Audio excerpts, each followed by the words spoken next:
नमस्ते साथीहरू, स्वागत छ मेरो युट्युब च्यानलमा। आजको यस भिडियोमा म हजुरहरूसँग गाभा अथवा कर्कलोको रेसिपी लिएर आएको छु। अहिले कोसीमा रहेको मेरो गाभा मैले यसरी टिपिरहेको छु।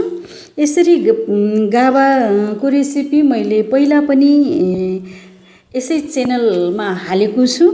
सेम रेसिपी अहिले फेरि म अलिकति भिन्नताको साथमा यो गाभाको रेसिपी बनाउँदैछु र कोसीमा गाभा टिप्दैछु। मैले जति पनि छ मसँग गाभा त्यो सबै टिपेर धोइ पखाली गरेर मैले गाभाको रेसिपी राख्नेछु र साथै कोसीबाटै नै मेरो अरू गाभाको लागि चाहिने सामग्रीहरू गाभाको लागि चाहिने सामग्रीहरू सबै मैले यहाँ कोसीबाट नै लिएको छु। यहाँ लिएको छु खुर्सानी जो मजाले फलेछ मेरो कोसीमा, र साथमा टमाटर, लसुन, प्याज जति पनि मैले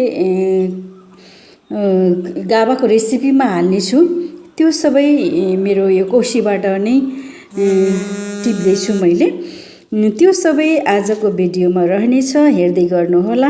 यहाँ सबै जति पनि चाहिएछ मलाई अहिले लिएको छु मैले, र यो सबै तरकारीहरू जो छ यो सबै मेरो कोसीबारीबाट फलेको हो।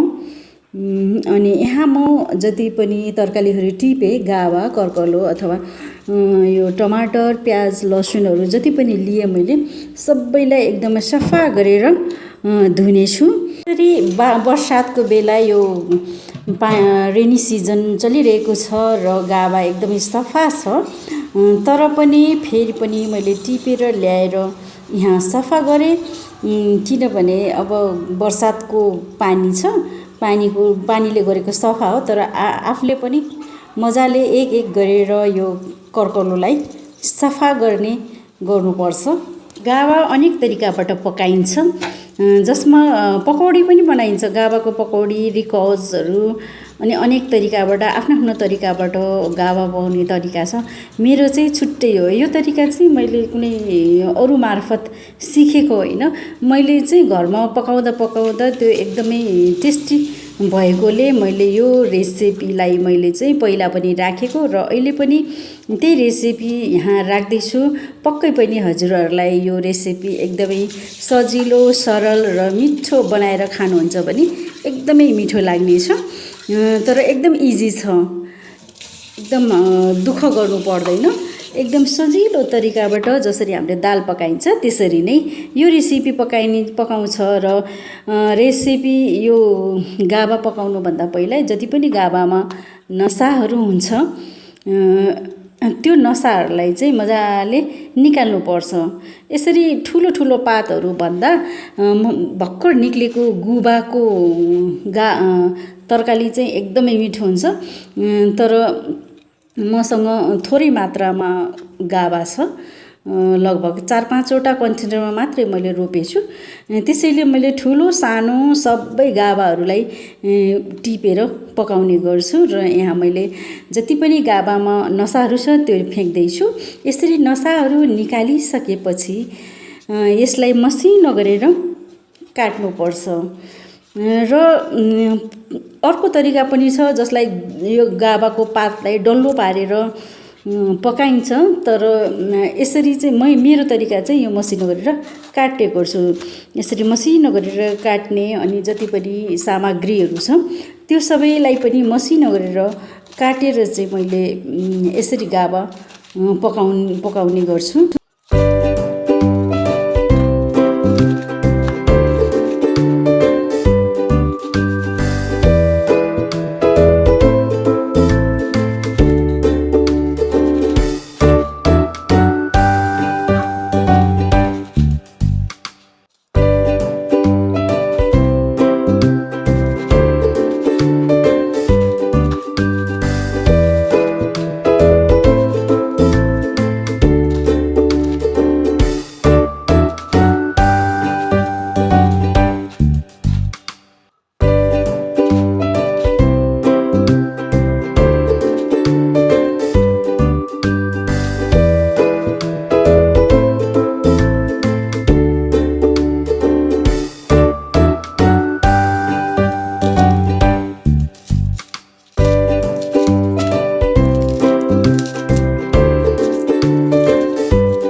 मैले जति पनि गावाको लागि चाहिने सामग्रीहरू काटेर तयार पारिसकेको छु।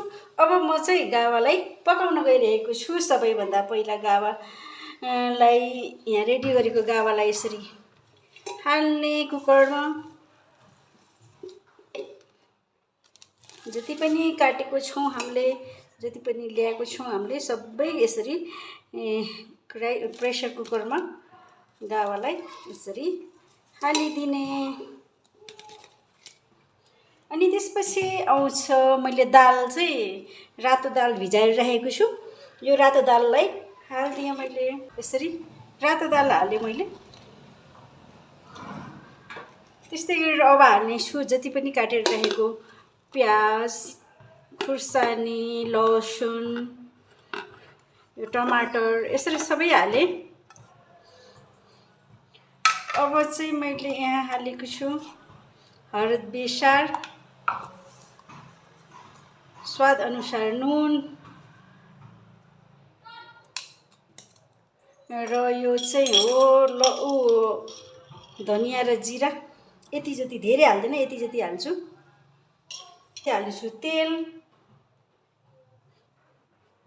तोरीको तेलमा झन् राम्रो हुन्छ, तर मैले अहिले चाहिँ सादा सनफ्लावर नै लिएछु।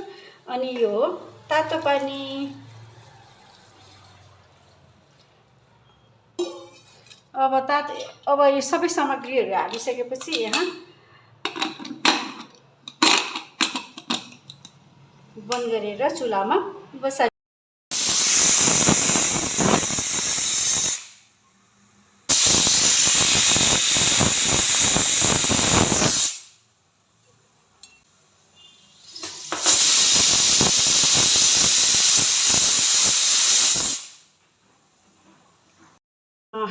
प्रेसर कुकरमा 5-6 सिटी लाएर मैले यहाँ कुकर खोलेँ र कुकर खोलेर हेर्दा कतिको पाकेछ हेरौँ है। एकदम प्लात्त गरेर पाकिसकेछ।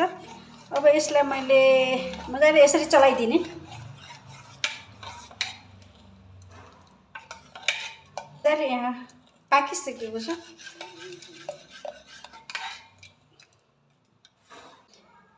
यो हो चुक, र यहाँ चुक यसरी मजाले हालेपछि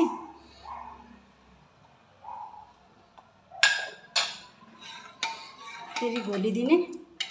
सबै पाकेको छ। अब यसलाई झान्ने। यो गावा झान्नको लागि मैले तेल लिएँ, यहाँ लसुन लिएछु मैले यहाँ यसरी।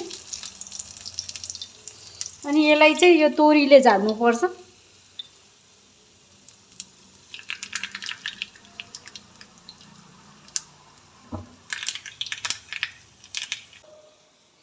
अब यो महँगो महँगो बास्ना आइसकेपछि यसमा झानिदिने।